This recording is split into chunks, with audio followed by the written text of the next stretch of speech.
All right, so thank you everyone for joining us today.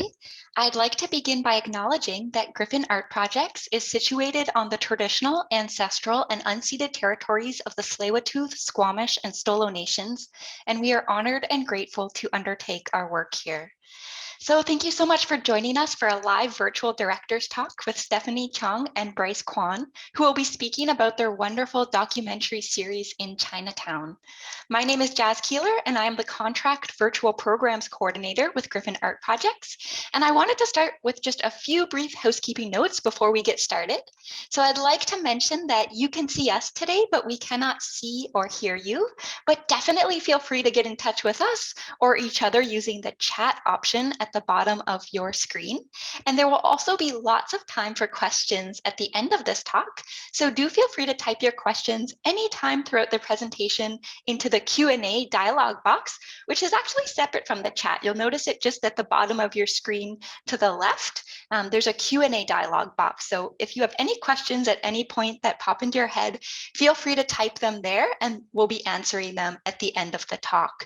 There will also be an opportunity to ask your questions out loud. So if that's your preference, just make sure to write in the Q&A dialog box that you'd like to be unmuted, and we can go ahead and do that when the time for questions comes. So today's event is presented in conjunction with Griffin's current exhibition, Who's Chinatown? Examining Chinatown Gazes in Art, Archives, and Collections, guest curated by Karen Tam. And we would like to thank the Richmond Art Gallery in assisting Griffin Art Projects with this exhibition, as well as the North Vancouver Rec and Culture and the Canada Council for the Arts. So Griffin is really thrilled to be hosting Stephanie Chong and Bryce Quan for a director's talk. And I do hope that everyone had the chance to watch the 3 wonderful episodes of In Chinatown.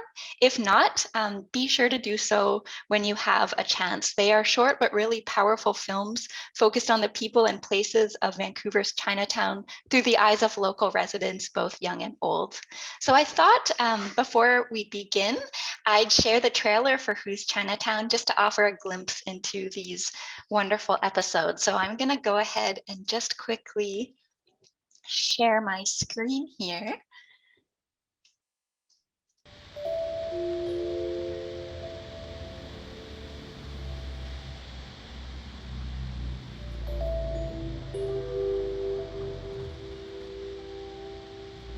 喺聽講唐人街可以起高層大，有人口就有生意做。你哋開呢度開咗好耐啊？好耐咯。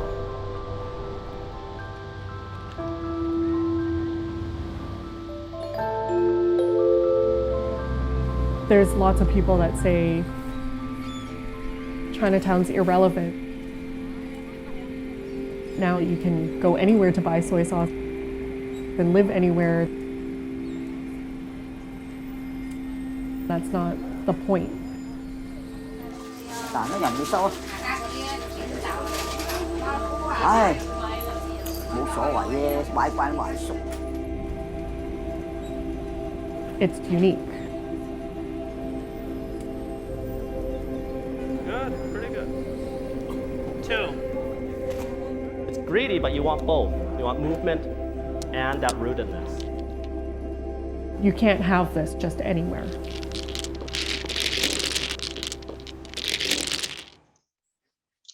All right, so definitely if you haven't seen the episodes already, they are available on YouTube, and we did send out those links along with the confirmation email for this event, so definitely be sure to check them out. I'm really honored to be introducing Stephanie and Bryce, so thank you so much to you both for joining us here today. As a child, Stephanie spent weekends in Chinatown attending Chinese dance class and grocery shopping with her mom. She hated both. Today, she's hoping to put both her daughters through the same. Bryce didn't really recognize he was Chinese until a second Chinese student started attending the kindergarten of his mostly white elementary school. The nostalgia of Chinese Western culture that was so distant in his childhood has now become a passion of rediscovery. Both Stephanie and Bryce work in factual television, but In Chinatown marks the first documentary project for husband and wife creative team Stephanie Chong and Bryce Quan. So again, thank you so much to Stephanie and Bryce, and over to you.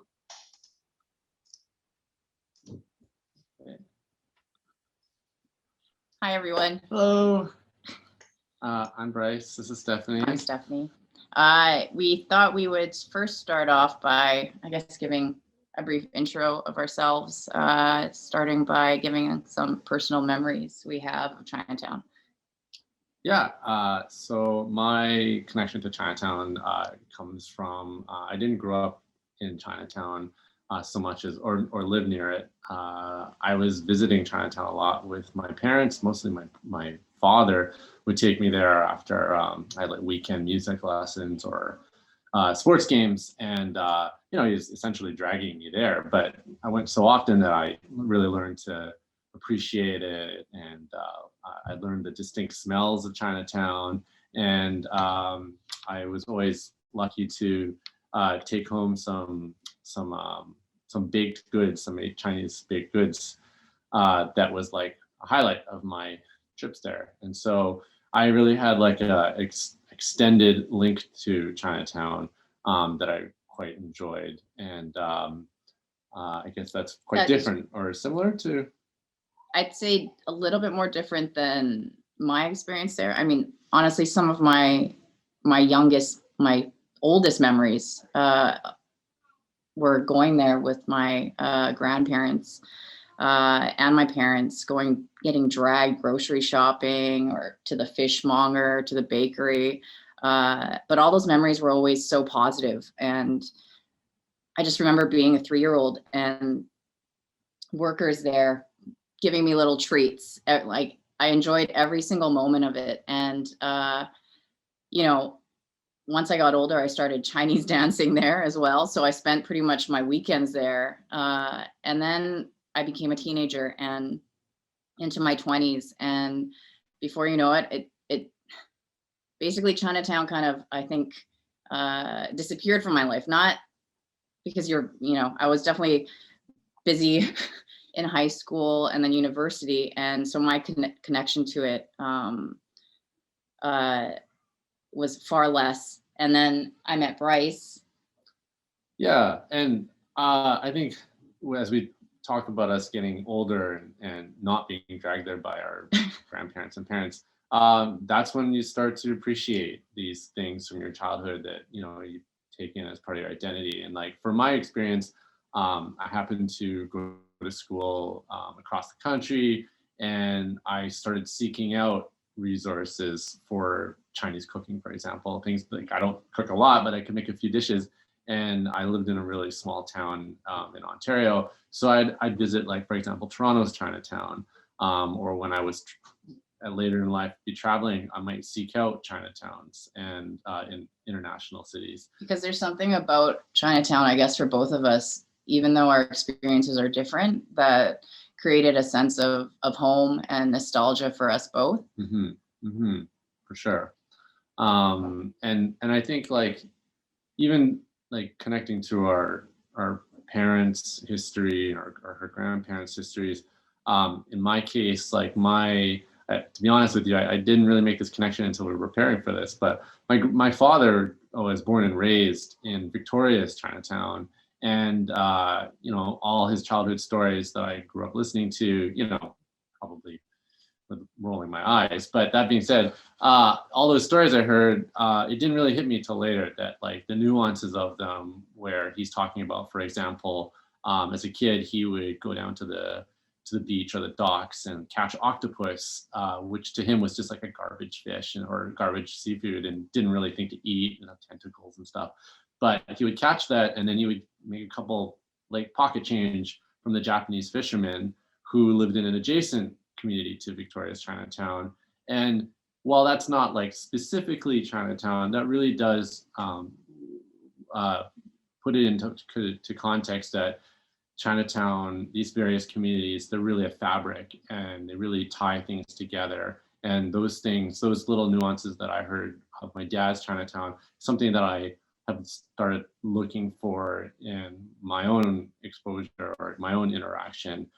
Like, we don't live in Chinatown right now, or ever, but we frequent Chinatown in Vancouver as well as other places. And again, that's a little bit for nostalgia, but also because it does feel very familiar from very different contexts, various different contexts. And I think that's partly what informed us and inspired us to pursue.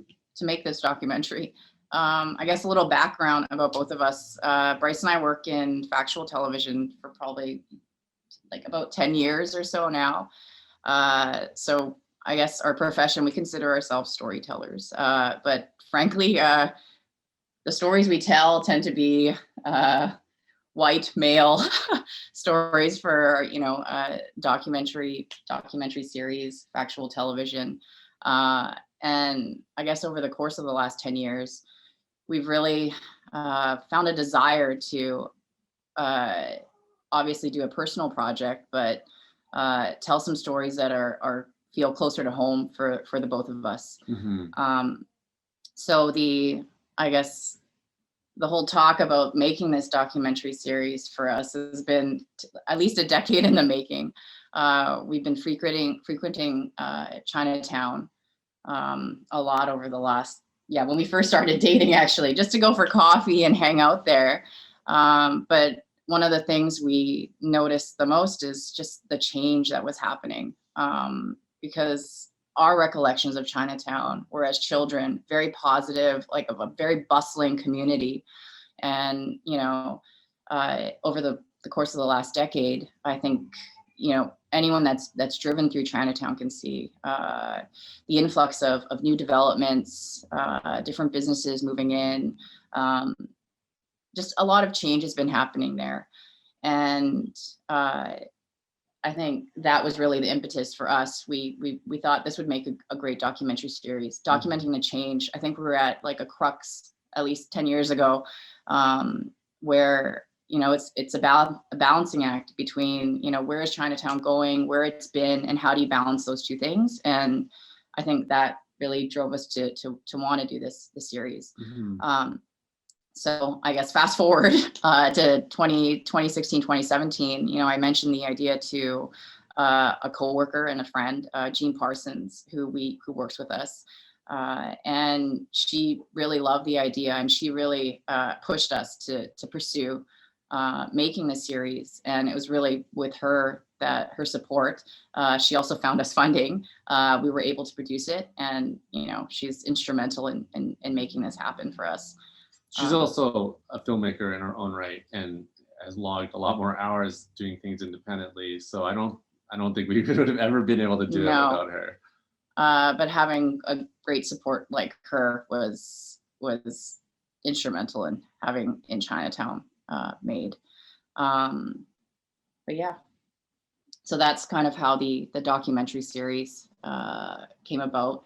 Another thing that she offered to us as a creative partner was also helping us focus what we wanted to say and how we wanted to say it. Whereas, it's very easy to say, I would like to make a documentary about Chinatown, but that is so broad, and trying to focus us in, how we were going to do it.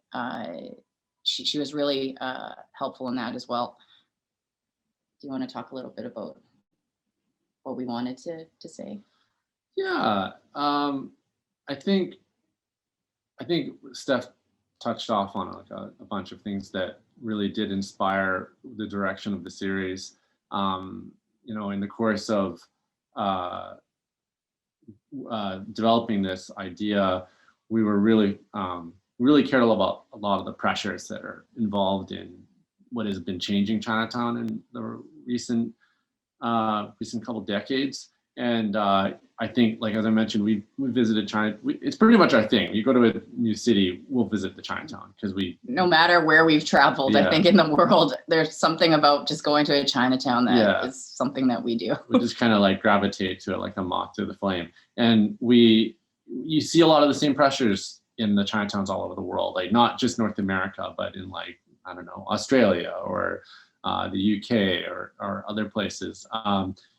Historically Chinatowns form because they're like the only areas where in the past, where the immigrant population was able to set up their homes And businesses. And give it a few decades or hundreds of years later, that real estate is suddenly right in the heart of the town and very valuable. And so you see a lot of similar pressures from big cities that are growing on those communities. And I think the vibrancy that Chinatown or immigrant community centers, they really do start to feel that. You do start to see that as we're getting to like really big populations. So looking at our Chinatown and those pressures, we were really trying to, I guess, understand what makes a community, asking ourselves, what makes Chinatown or any neighborhood community, what are the linchpins in that fabric? And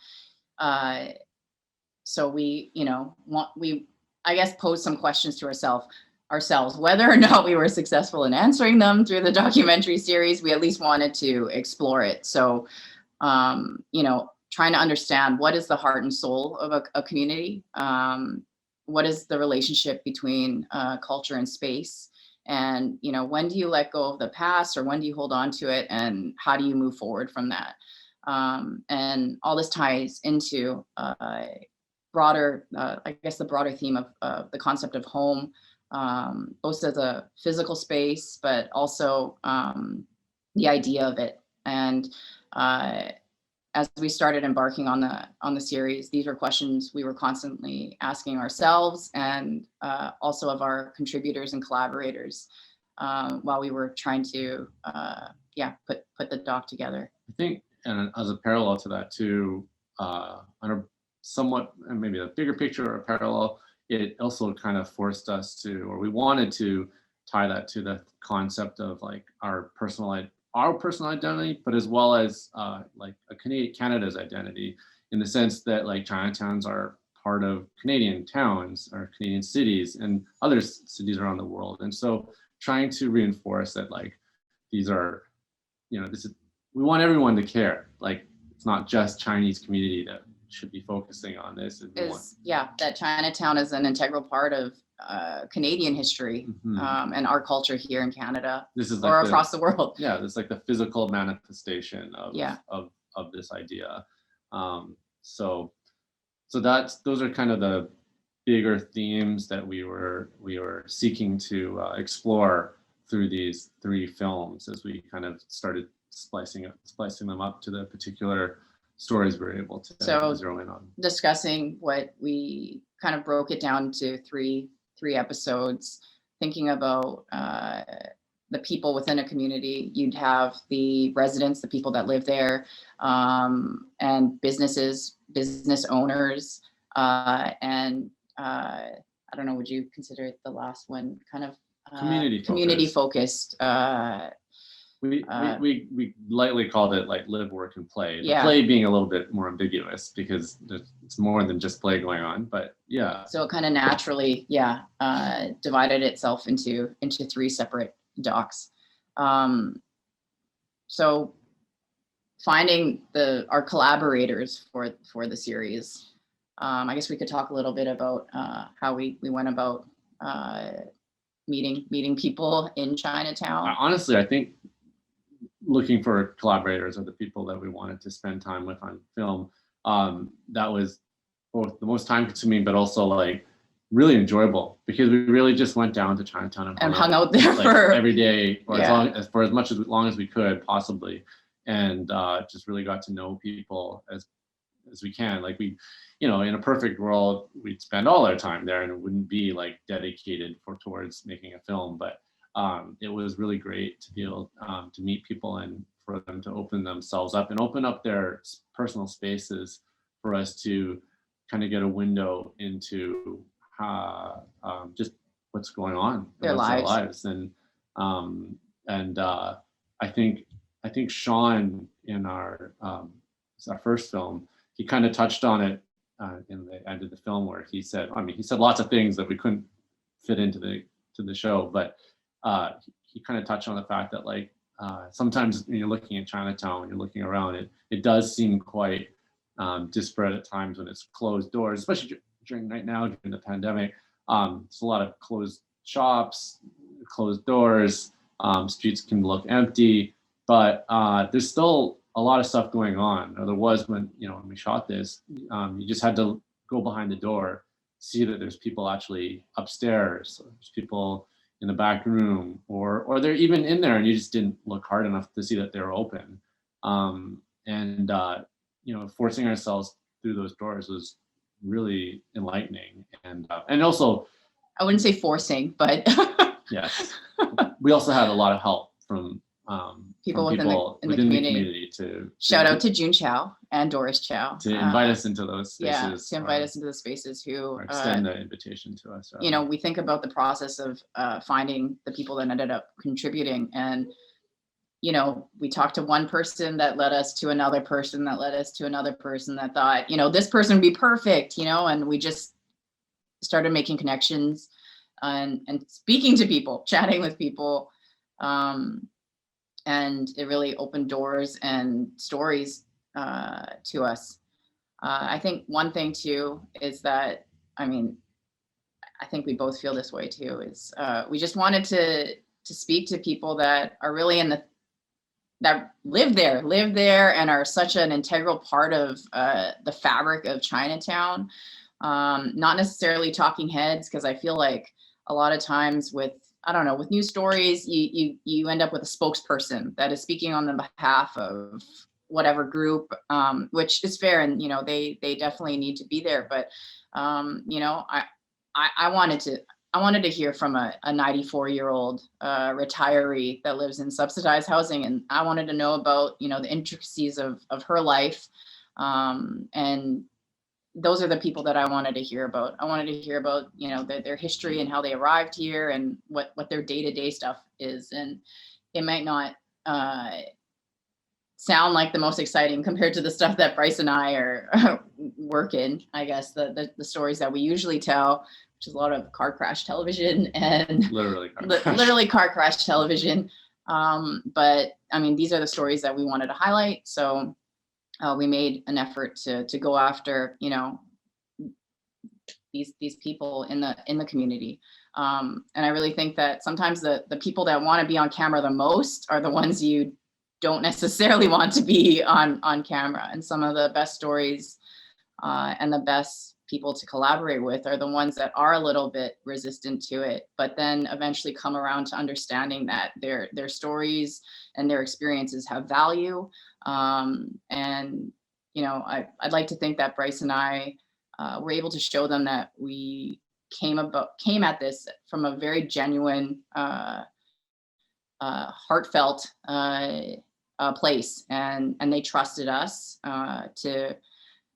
into their home to share their stories, and invited us into their homes and their lives. They fed us, and we are very grateful that they offered us that opportunity. And it was really special for us to be able to share these intimate and personal spaces and their stories, and that they trusted us to tell them. And that's partly where we kind of came up with the idea that we wanted to do our best to turn those experiences into a bit of a conversation. So as within each film, we have two characters that we focus on, or two collaborators that we focus on. And we tried our best to kind of have one person speak about one thing, and then the next person to speak about something that kind of reflects on what we had just heard about. And it was there was, like I was mentioning with Sean, like all our cast gave us so much to work with that really whittling it down to the idea of a conversation like that was really tricky. But we had great input from Jean and her production partner Jen, as well as our strong editors. And we think we were successful. But yeah, it was very important for us to have, I guess, the two contributors in each episode of different generations, because I think we're offering two separate perspectives on the same situation and creating a conversation between the two of them I mean, that's what we ultimately wanted to do with the series itself, is it for it to essentially be a conversation about what's happening, not necessarily offering answers, but, you know, dialogue is what we wanted to do, and I think we accomplished that. It's in large part why we don't have ourselves narrating or voicing anything or walking through and talking about things. I mean, I don't know if you can tell from this, but we're not the most comfortable on camera already. But in addition to that, we really did want to hear from their own words, our collaborators speak about Their experiences and what they life. think is going on. And, you know, to be completely honest with you, we had characters, because we shot it over a number of days, we had some characters that would say something one day and then reflect on it between our shoots. And then like 5 days later, they might say something completely changed from what they had initially said, because they had time to think about the question. And we were having a conversation with them about it. So it wasn't a simple, like, it's a script of what we want to cover and these are the points we're going to hit. As we filmed it, we had to change and adapt to the particular people changing their perspectives. Sometimes it didn't change, but sometimes they would change because they had a little bit more time to think about what we had asked of them, and they had changed their mind, which was a nightmare for our editors. But thank you, Allison and Dom. Anyhow, I think the biggest thing that we really we ended up with, not by design, but it was it kind of turned into a snapshot of what was going on in Chinatown at the time when we shot it. I'd say, like, when we finished editing it and put it up for people to watch, already almost close to a year had passed, and I wouldn't say it felt like it was late, but things move really quickly in the communities and in the world these days. Things are moving really everything's quickly. moving quickly. And of course, we did not expect a pandemic to roll along and change the dynamics of, or maybe not change the dynamics, but exacerbate the dynamics might be a better way to look at how it's affected Chinatown. So I think now what was meant to be like an experience of Chinatown that we wanted to encourage people to be a part of now feels more like a time capsule. Like a time capsule of that moment in time. Which I think was like really well captured by our production crew. I think our cinematographer, Jeremy Cox, who is brilliant and very talented. And I guess we could talk a little bit about the visual aspects of the films that we were going after. Basically, I think Bryce and I just wanted to make something that did not look anything like the type of TV that we usually work on. I think we should mention when Jazz was very eloquent and said what we wrote as our description as factual television. But another way to read it is we work in reality TV. And very often reality TV is, when we were joking about literally working on car crash TV, I work on a show where it's based about a car crash, and for an hour or 44 minutes, it's filmed. You're filming. We watch a car crash get recovered, and that's literally the type of TV that I've been working on for a while. And so with the camera work, you're having people running around. It's fast moving. It's like fly on the wall type stuff, and it definitely serves a purpose for that type of genre of television, but for very successful. Yeah, and it's very successful, and it pays the bills. Whereas this, no, just kidding. But in Chinatown, we really wanted something beautiful and cinematic. And I guess on the outset, I never went to film school. Bryce did, but I don't feel like I had the vernacular to explain what I want things to be beautiful, but you can't just say that and then expect your cinematographer to figure it out. So it really was a process of developing a language so that I would be able to communicate, the types of shots and visuals that we wanted. We wanted it to be both, vast and like sweeping. Like I wanted a lot of wide shots that give you a beautiful picture. I want, you want the wides to be like a photograph, to capture these moments in Chinatown. Right off the top of my head, during one of the mahjong socials, you have, a group of younger people and some grandfathers playing, on a large set of Chinese checkers. And I think that image is beautiful, and it says so much. And, thank you to Jeremy that was able to capture it. But you have scenes like that where you get a glimpse into something that I don't think a lot of people see all the time. And frankly, Bryce and I mean, what we really wanted to do was capture a Chinatown that we don't think we've seen. We just wanted to see something different than other documentaries or films or the ways that Chinatown had been captured. So there's that, and there's also we use cinematic lenses. We wanted to create an intimacy in our close-ups, because we feel like we're very privileged that these contributors are allowing us into their homes, and to create that connection between the viewer and the film. I think also it's really easy to photographers are in Vancouver's Chinatown all the time. I think photography classes are in Chinatown all the time because there's a lot of things to take pictures of. It is really beautiful, but there's also it's really easy to look at the parts that need repair in Chinatown. There's cracks in some walls.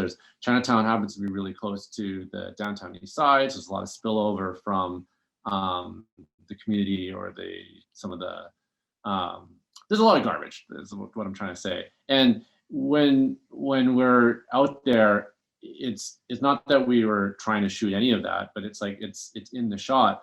But for someone like Jeremy and our production crew to try to make that look beautiful, and it's not that we want it to stay that way, but to show it in a way that is not necessarily like the most depressing.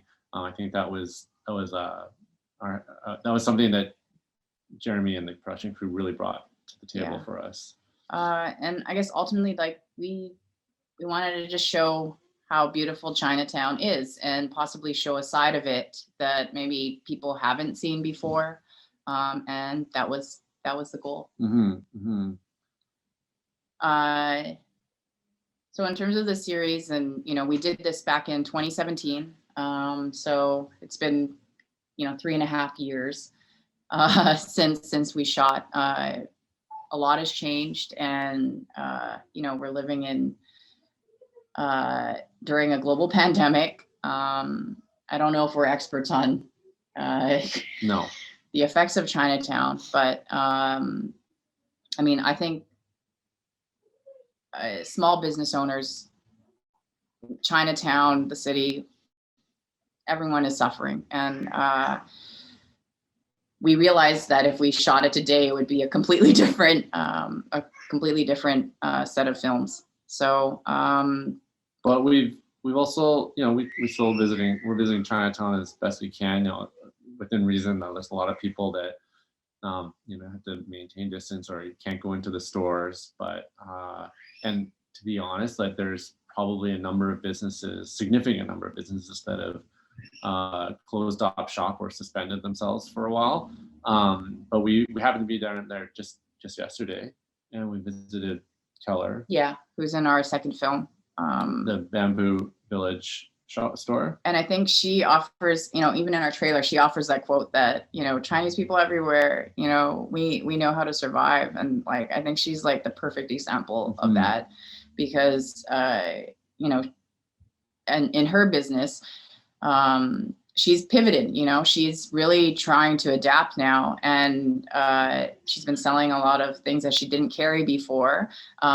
But she's actually not doing that poorly. And she's credited the pandemic as forcing them to make that that move to go in 100% and make that change. And she's benefiting from it. So it was nice to visit her yesterday and to see that it was really very busy in her store. And it was so wonderful to see her so resilient and positive, and her doing well. And I know that's not the, the rule, but it is nice to see, a small business owner that's in Chinatown that is managing to survive and thrive still. And that's definitely something that I think both Keller and Doug, the business people in that film, kind of echoed, and it seems to be true today. It's that for a lot of businesses in Chinatown, at least, for traditional, or I guess even Doug's a newer business, they feel like they need to be able to adapt. And there's a lot of different, like we said at the outset, a lot of different pressures that are going to be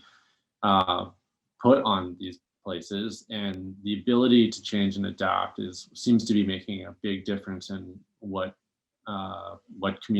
residents and or business owners are able to do to keep their feet on the ground in Chinatown. So I think that's what we're really happy to see, that Keller was able to, or forced herself to do, given the recent pandemic.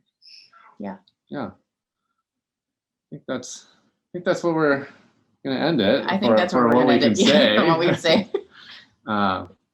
Yeah, amazing. That was so wonderful, Stephanie and Bryce. I know you joked about often wanting the work to speak for itself, but it's just so great to hear from you firsthand about your personal memories and childhood, and the process and how the documentary series came to be, and kind of so neat to see that you've revisited some of the people who are featured in your documentaries, and how wonderful to hear that some of their businesses are managing to thrive despite the times being so challenging. So yeah, thank you so much for your time today.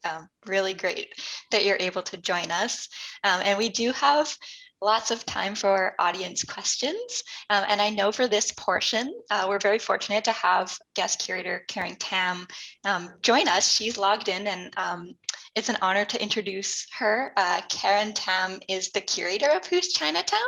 And so I'll just briefly introduce her before she jumps on. Karen Tam is a Montreal-based artist and curator whose research focuses on the various forms of constructions and imaginations of cultures and communities through her installation work, in which she recreates spaces of Chinese restaurants, karaoke lounges, opium dens, curio shops, and other sites of cultural encounters. Since 2000, Karen has exhibited her work and participated in residencies in North America, Europe, and China. She holds an MFA in sculpture from the School of Art Institute of Chicago and a PhD in cultural studies from Goldsmiths University of London. So thank you so much, Karen, for joining for the Q&A, and welcome. Hi, Jazz. Hi, Steph and Bryce. Thanks so much for an amazing talk. You guys are just really wonderful. You should be totally confident and just embrace it. Yeah, and I wanted to thank you too for sharing your stories and sharing the stories of your collaborators and their experiences. It's like every time I watch the 3 episodes, it's just so emotional. It's beautiful, like you're saying. It comes across the care, the tenderness, the passion from both of you, and from the collaborators themselves. And I guess some of my questions you actually answered in your talk, but I guess one thing I was wondering if you could talk a little bit more too about, you've talked about how Keller and Doug are Keller especially pivoted in doing well. How are the other residents the other collaborators, how have they coped during the pandemic, and any updates? We also saw Mrs. Hui, the grandmother. I still go and visit her, every couple of weeks. She's literally become like our grandmother. Yeah, she's she is now part of our family. Yeah. She nags me like my own mother.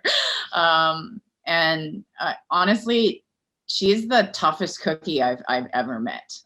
You will never meet a 94-year-old with as much fire as her. So, you know, during the pandemic, her spirits are, she's in great spirits. You know, she still talks to her family who lives in Toronto by phone. She really just goes, buys groceries, goes home, reads the newspaper. I mean, I can't really say her life has changed that much. I mean, she's not as social, which I know a lot of people find it very difficult, but there's just something about her. She doesn't seem to be affected by it. So she's actually doing quite well. I spoke to Sean, who is, you know, when we filmed, he was in 16. He's now in university, going to school online, which he says is a bit of a struggle. But he's also been doing quite well. And yeah, we tried to actually stop by and visit Doug when we saw Keller, but he wasn't there. We saw him a few weeks but ago. we did see him, I think, a few months ago. And you know, yes, it was hard, I think, initially during the pandemic for his business, but again, he has been making up for it, I guess, with online sales. So, you know, he's tried to adapt his business to the current times. And yeah, we haven't, I haven't spoken to Doris in a while. I mean, we are in touch, but she might even be on this call. So I saw June on this call. June was on. So I guess June can let us know how she's doing. I think she's doing well still. I would say that, like, so in Doris's film, we centered a little bit of attention on the Cantonese class that the adult Cantonese class that they help organize, and as well as the Mahjong Social. And I know that some of the classes have been going online as well. Yeah. So there's, I mean, much like this Zoom talk, there's a lot of pivot to virtual spaces where you obviously you don't get the same connection as being in person, but I mean, it is what it is until we can get back to almost a normal, I guess, to what we're used to.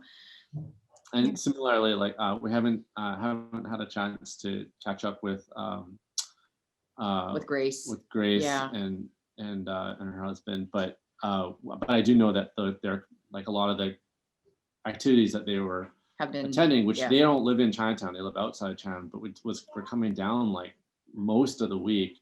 I know that a lot of those activities have stopped, and so I think that, you know, that's part of the reason why when you visit Vancouver's Chinatown, there's a lot less foot traffic, because there's a lot less things to draw people in. And I mean, Hoi Tai just yesterday mentioned that there's really only one grocery store left in Chinatown right now, and or near her. And there used to be like 3. At the time of when we filmed this, actually, there on that particular street there were 3, and now there's only 1. Yeah. And so, I mean, it's not necessarily due to the pandemic, but it's certainly, you know, was a direction that things were heading. Yeah. So I wouldn't be surprised if the pandemic accelerated some of that stuff. But I mean, at the same time, there's also been a movement from the youth groups in Chinatown to encourage people to use the grocery stores in Chinatown, as well as there's another group that were working with some of the local restaurants as even as a location when those restaurants were closed during the lockdown. We didn't really have a formal lockdown, but restaurants weren't really supposed to be open for in-seated, and they were creating grocery packages for the seniors in Chinatown. So there's certainly groups that are people that are pivoting towards trying to keep these in-person interactions going. Alive, yeah. Thanks. I have more questions, but I think I'll let the other participants ask first. Thank you. So, thanks so much, Karen, and thanks so much, Stephanie and Bryce. I'm going to unmute myself and just jump on here with my voice because it would be great to open it up to audience questions. And we have a few waiting for us in the Q&A. So I'm going to read the first one out loud. Can you talk about the importance of language and your ability to navigate the language and culture in order to get to the root of your stories? That's an excellent That's question. an excellent question. Yeah. So when I mentioned that June and Doris have organized a Cantonese class, I actually attended that Cantonese class because I don't speak Cantonese. I've gone to various Chinese schools when I was young and now, but I just didn't grow up in a household where Cantonese was spoken. And both Stephanie and I, our families speak Cantonese, Chinese, but like I was saying, I didn't really grow up speaking that. So I hide it really well when I visit Chinatown, and a lot of people will assume that I might speak it, but I ultimately have to be honest and say, like, I don't know what you're saying. I mean, I do speak Cantonese, but I think doing this documentary really highlighted to me how poor my Cantonese was. But that being said, Stephanie was the only crew member that spoke, so it was until we brought it was Bill a on. huge it was a huge responsibility, I think, to be both directing and also the de facto translator during this, because not all are obviously no member of the crew spoke Cantonese until we brought our friend. We had one other person that spoke Cantonese. That's why making a lot of the connections within Chinatown with Cantonese speakers like June were just instrumental in helping us navigate everything. Language is so incredibly important. And again, this is, I think, a thing that Bryce and I reflect on now that we're older. You know, as a child, I really tried to speak Cantonese as little as possible. I only tried to speak English.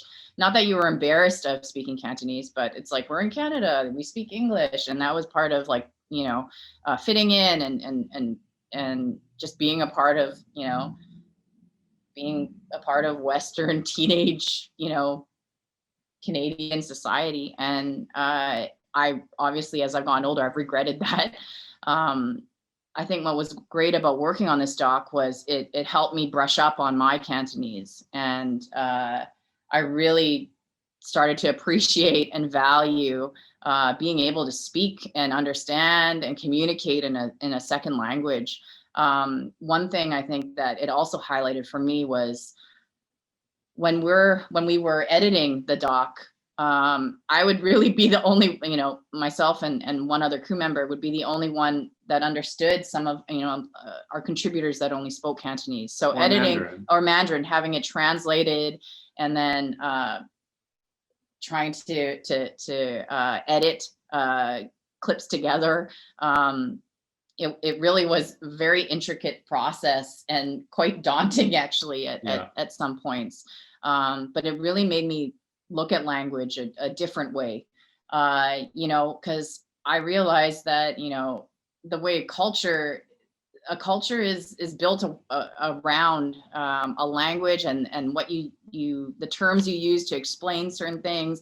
There are, you know, emotions and feelings in Cantonese that idioms that don't have an equivalent in English. And really working on this documentary really brought that to light for me. Which is partly why it became clear, I would say during production, not even post, that we were pretty set on subtitling this for both Chinese and English, so that we could, like, you know, some of our contributors don't speak English that well or read it, and we want them to be able to, and the communities that they represent to be able to watch this and understand it just as well as an English audience. I mean, yeah, ultimately we just wanted this to be as accessible as possible and allow each contributor to express themselves in a way that they felt most comfortable and able. And that happened to be Cantonese and English. And written in Chinese. Yeah, and written in Chinese. So yes, language was very important during the making of the doc. Thank you so much. So we have two questions that I'm going to combine because they're very similar. So we have a question from Morris Lum, who is also an artist in the exhibition. And Morris asks, are there plans for more episodes? And as a follow-up to that, another attendee writes, Stephanie and Bryce, I really enjoyed your documentary series. Do you plan on making a follow-up documentary about Vancouver's Chinatown in the coming years, perhaps revisiting some of the people you talk to or focusing on the cities and communities' vision of Chinatown's future? I think the short answer. Some other excellent questions. I think the short answer is that in terms of directly following up with like an episode, so to speak, that's not in the plans in the immediate plans, at least.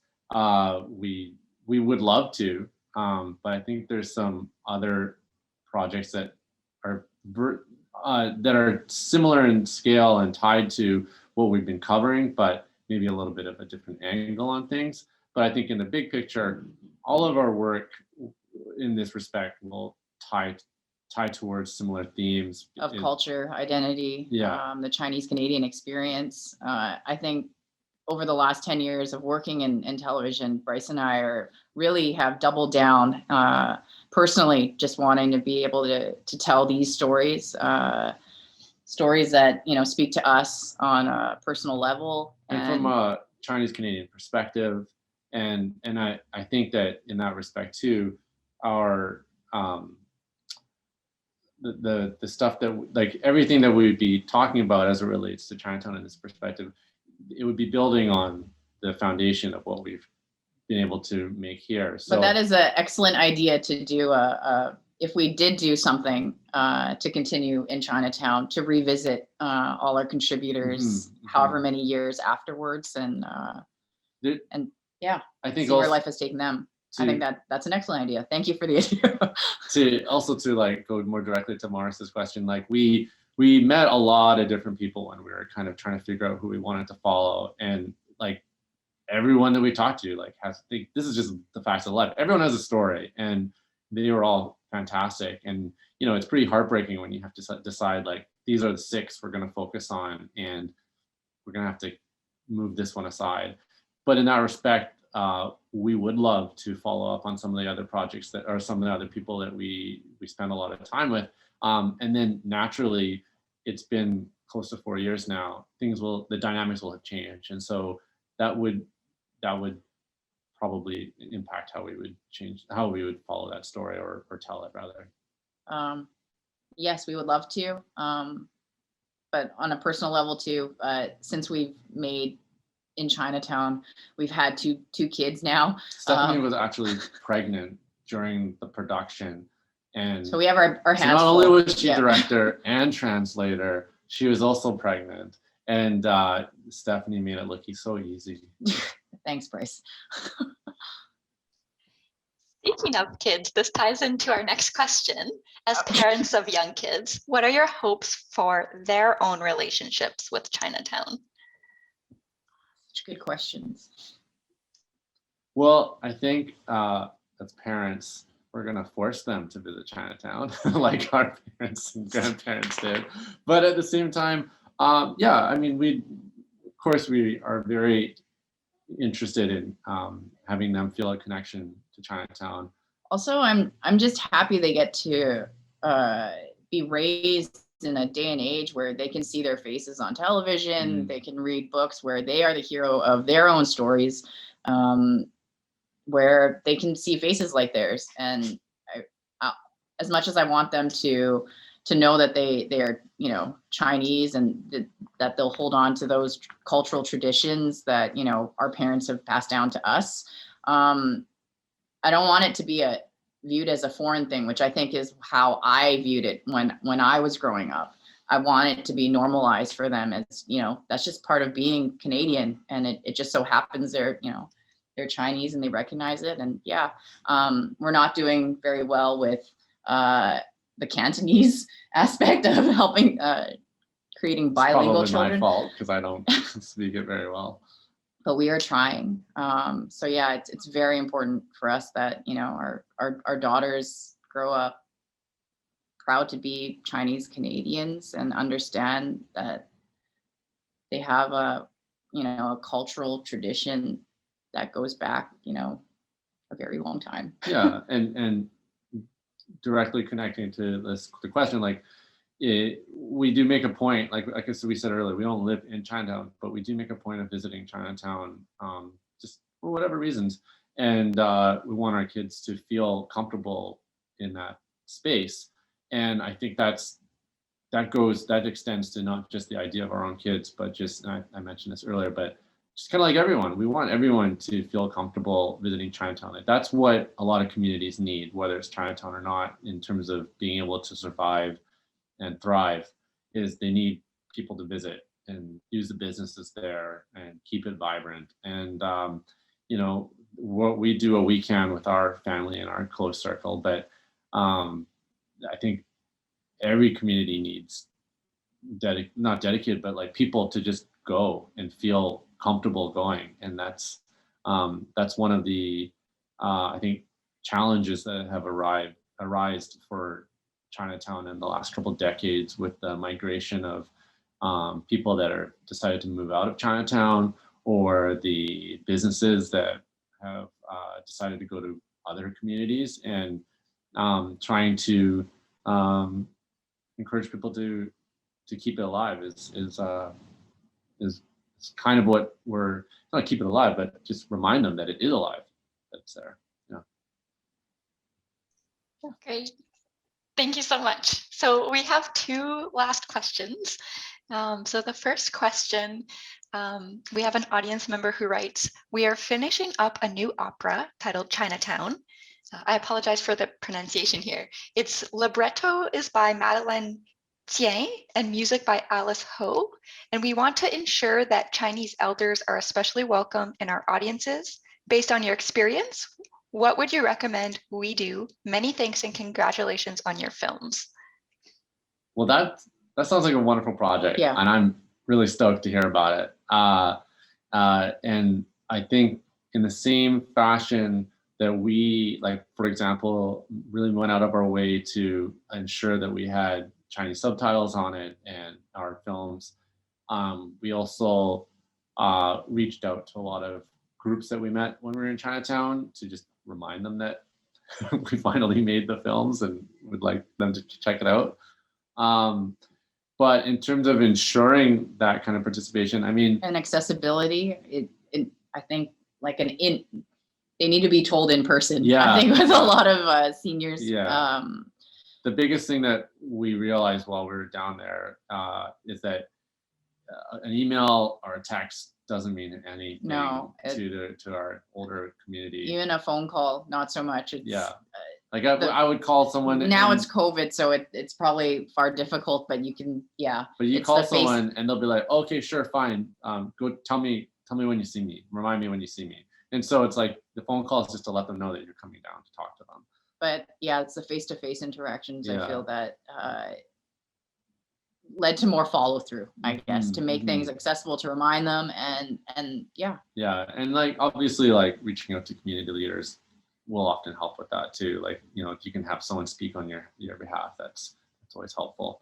But I think that when you're able to actually, if you have the opportunity to speak to someone in person for our older community, it goes a lot further. They appreciate it a lot more. It means a lot more. And I think you could really argue that's for anyone, any age, but for the older community especially, that's what really makes a difference. Yeah.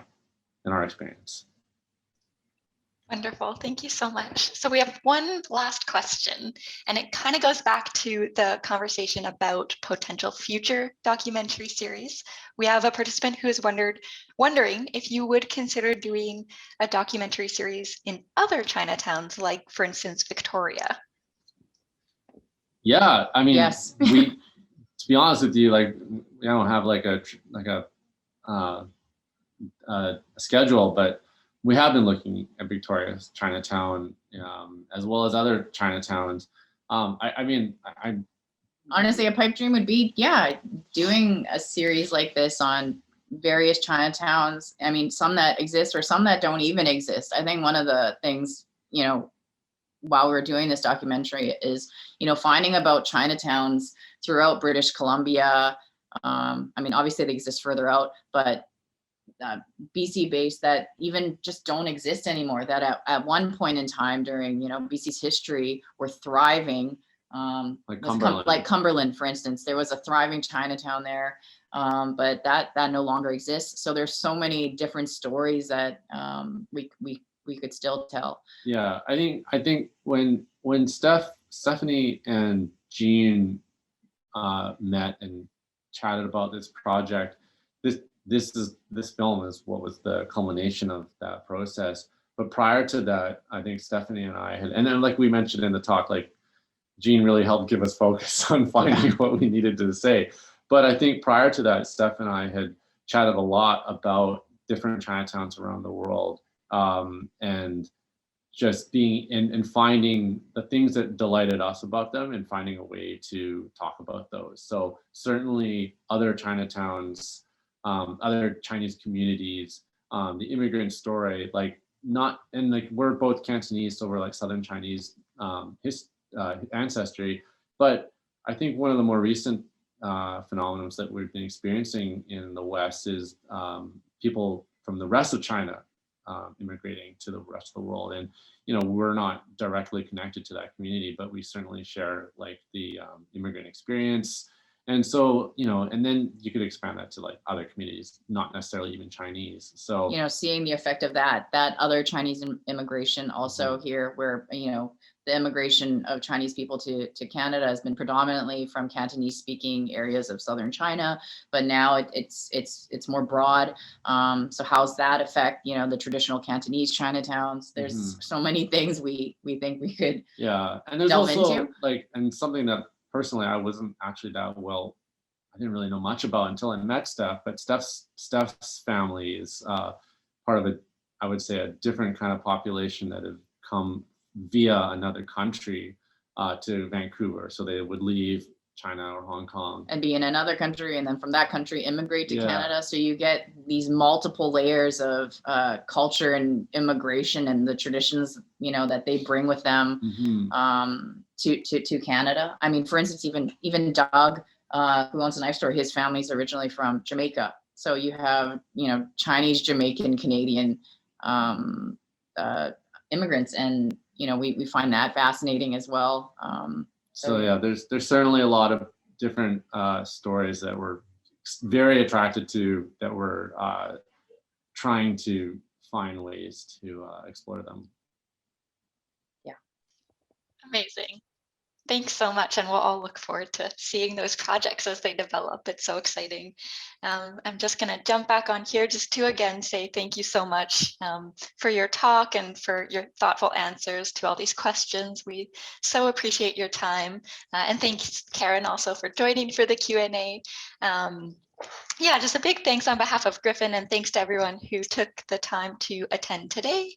If you haven't had a chance to watch the documentary series, again, definitely be sure to check out those YouTube links that were sent with the registration confirmation. And if you're in the Vancouver or North Vancouver area, be sure to check out Who's Chinatown. We are currently open on Saturdays from noon to 5 p.m. and we are just asking that people book in advance, which can be done directly through our website, www.griffin.ca, griffinartprojects.ca. And our website also has a list of upcoming virtual programs. So just a quick plug for next Sunday, we have a printmaking demo and artist talk with Marlene Ewan, who is being offered in collaboration with WePress. So be sure to check that out, which will be held live over Zoom as well. So thanks again, everyone, and enjoy the rest of your Sunday. Thank you, everyone. Thank you, everyone.